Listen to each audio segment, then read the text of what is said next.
Now then, how are we all doing? So if you haven't already guessed it, today's video is going to be on this reaper. You'll see how it comes from a hedgerow, barn find stroke, not been used for many years, to a fully working reaper. Firstly, I would just like to say that this is far from a toy. It's a very dangerous machine in the wrong hands. So when you're ever messing with such things, always treat it with the utmost respect. Here in Britain, we're into August now. This video started out back in January, I think it was, when I got this little seed in my head to start this project. So yeah, it's been an interesting year in England, but we'll pick it up where I first started putting a new blade on. Blades. I'm led to believe that they're an absolute nightmare for keeping sharp. So I've come up with a plan. Then my plan is to give it half a chance of being any good at cutting. I'm going to treat it to a new set of blades. Now there's a saying for how blunt this is, but I better not air it on here, had I? So my plan is, what I'm going to do, I'm going to take all these off, take all the rivets out of them.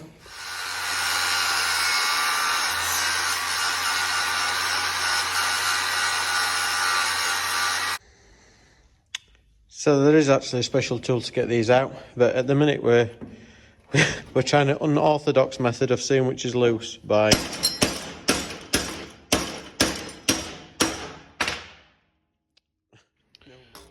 we've just about mastered the technique. It says.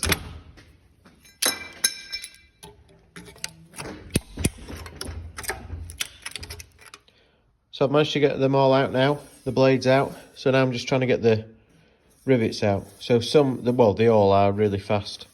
So what I'm doing now is I'm centre dotting the centre of the rivet, drilling a hole in it, and then knocking them out. It's a bit of a painstaking job. We've got 40 holes to do. So we'll best get on with that. So we've got all 40 marked. There's some of them I've just slightly moved a little bit, like that one you can just see. I did contemplate heating the complete bar up, getting them hot and just knocking them straight out. But then I have wondered, this could be like a funny steel. Could be tempered maybe, keep it a bit stronger. I'm not sure. So best plan is just do it all cool.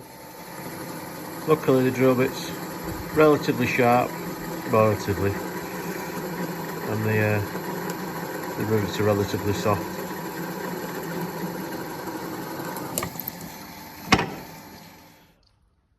I'm not going to lie, it took a little bit of holding my time I got for that end, holding that end in the drill.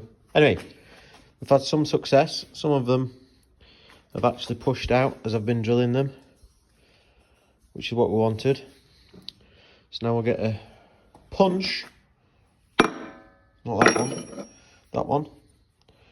Hopefully knock them out. Finally got the camera set where you can possibly see. I'll have to do it left-handed. Let's see, I'll hit the phone now with the hammer. You can see they're coming out relatively easy. Watch your hand, Richard. I'm naturally a right-handed person, but ow, I sometimes do use my left. Ow. Perhaps I should use it a little bit more. This one should pop straight out. Oh. Nice and easy. I'll try it right-handed, eh?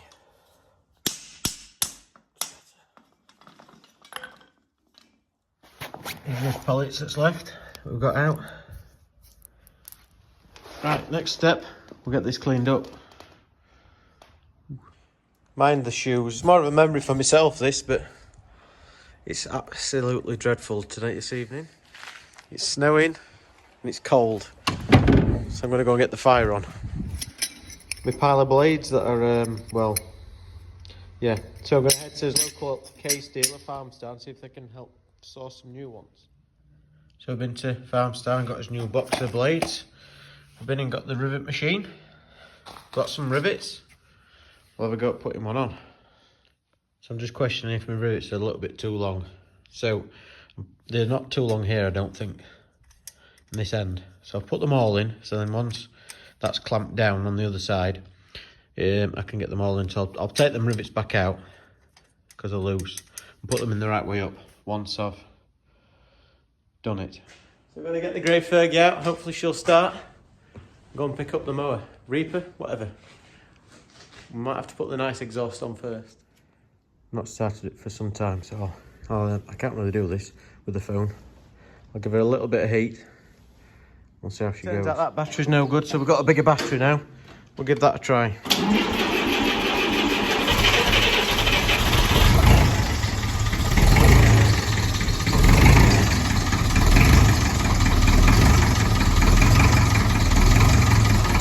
It weren't really working using the tractor, so this is much easier.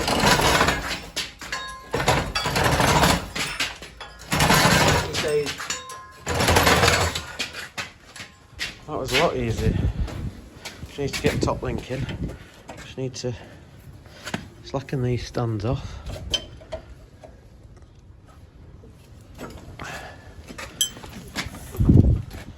Just should go on. Have a steady ride back.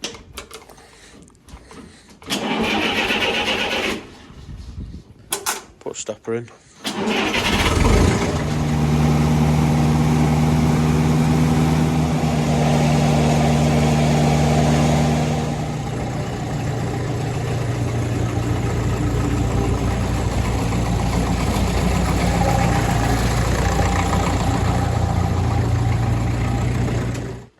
Finally got it back from mum and dad's now. I've actually got a bit of heat. So what I'm going to do is I'm going to just free a few little things off, check a few bearings, mind the shoes, and we'll get it ready for a run. Surprisingly, this is coming off with much ease.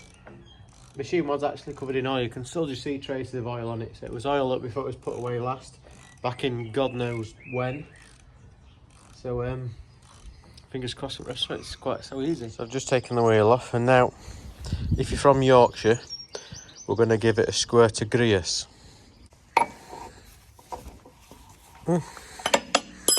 Surprising.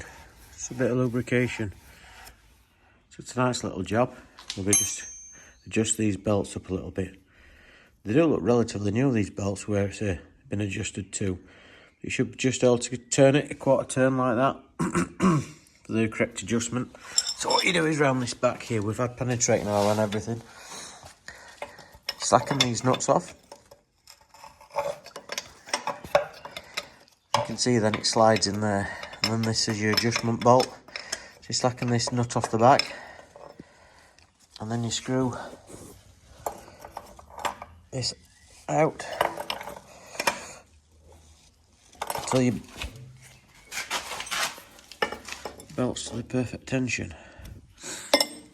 Button it all back up. Tighten your locker back on down there. Tighten these three back up. She's adjusted up. The time has come to turn the attention to this Swath board. As you can see, it's got a little bit of woodworm. So bene got this piece of oak. Yeah, I know it's a piece of oak. Had it planed, but it'll look nice with a bit of varnish on that once it's done. So we're going to mark it out, get it cut. I wonder how much wear it's actually had this. You know what years it's been on. We'll have to make that back bit up.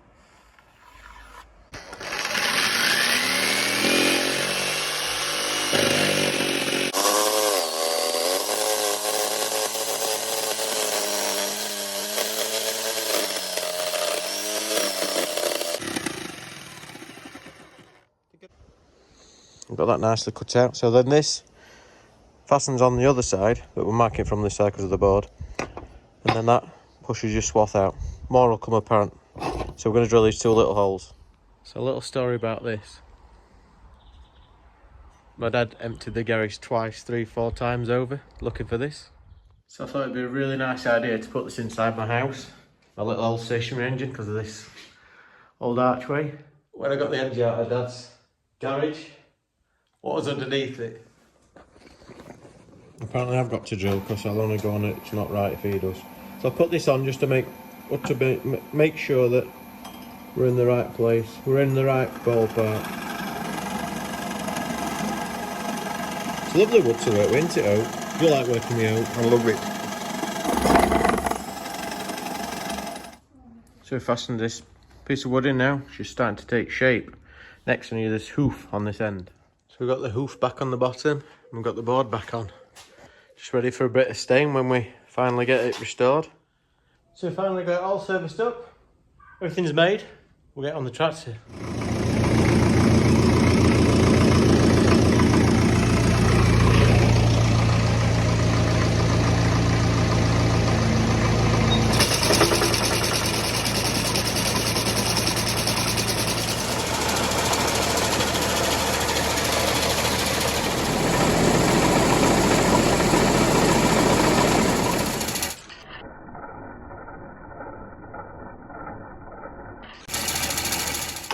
So it's vibrating a little bit. We found that this has come loose, so I'll get this nip back up and we'll give it another go. I have to be careful doing this, but just make sure that there's no heat anywhere. Cool as a cucumber. There's a little bit of heat there, not a lot. Better late than never. We're finally gonna go and try the mower. So Bob in the house familiarised himself with the handbook, so we know exactly what we're doing. He says, although we're going to give it a try. We haven't got any grass, but we're going to go try it in some stubble. If any of you are wondering why I've got this on in August, it's rather fresh. Right, we'll take a look at this, shall we? Why is it not focusing? I do believe that other than the plough, the mower was one of the most commonly sold attachments of the Ferguson system. So this is for the 5A and the 6, so that's 5 foot and the 6 foot cut. So it runs through everything in the book, all your settings, lubrication, top link settings. So when I've pre-looked at this book, and it says we need roughly half throttle, so you're not shaking it about too much and not too slow to give it too much. And then it's giving you different gears for different size crops. So it's saying use first gear in difficult conditions. For a lighter crop, use third gear. Geez. Yeah, that sounds quite fast to me, really. So we'll do a few little pre-start settings, and then we'll take it from there. I finally got round to getting the mower out. So I've just come in a stubble field. I'm just lowering it, seeing if it works all right. Hydraulics are dropping on that, aren't they, as we talk? Yeah, so I'm just going to do this little bit here and we'll see how it goes. Now, I have had a go and I find that it's better in first gear than second gear. Come on, baby.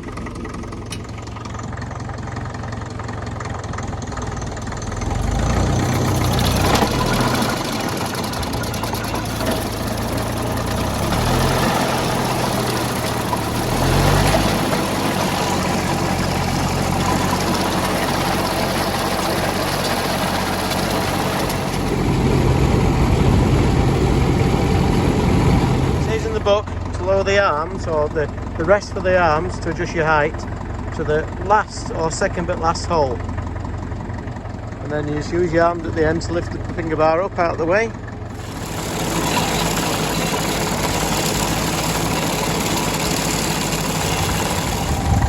Quite a valiant attempt for the first attempt. I'm going to slightly adjust, lean in a little bit too far forward, so we're going to take the pin out, just hike it back.